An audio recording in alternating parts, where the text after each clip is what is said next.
Sophie et Alain ont trouvé une idée originale, innovante, dont ils pensent qu'elle va révolutionner le marché. Ils ont envie de concrétiser leur projet en créant leur société. Les voilà fin prêts à partir à l'aventure de la création d'entreprise. Leur première mission va consister à créer leur business plan. Mais qu'est-ce que?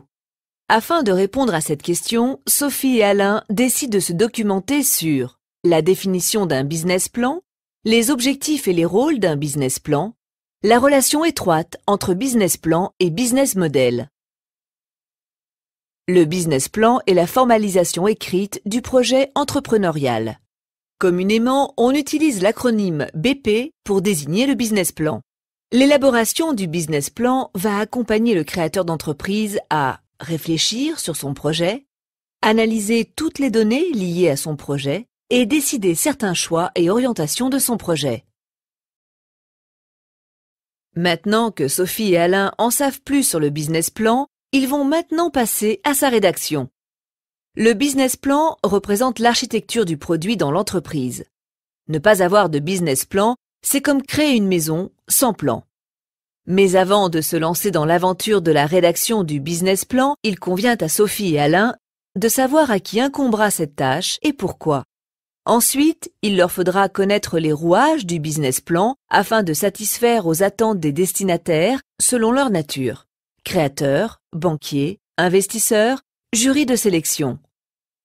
Enfin, quand Sophie et Alain devront-ils se lancer dans l'écriture du business plan?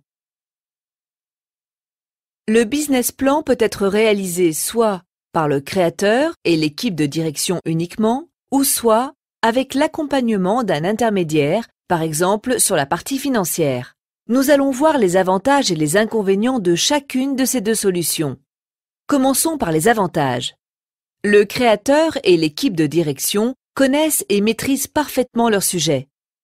A contrario, l'accompagnement par un intermédiaire va permettre la production d'un document souvent de manière plus rapide et dans un style plus approprié au monde des capital investisseurs.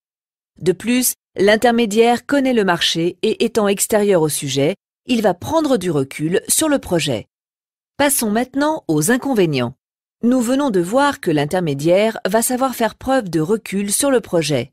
Cette prise de recul et de hauteur sur le projet peut souvent faire défaut au créateur et à son équipe de direction si ces derniers travaillent seuls.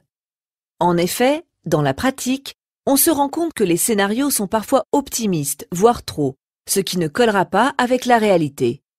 A contrario, le business plan produit avec l'aide d'un intermédiaire peut manquer d'originalité et d'unicité.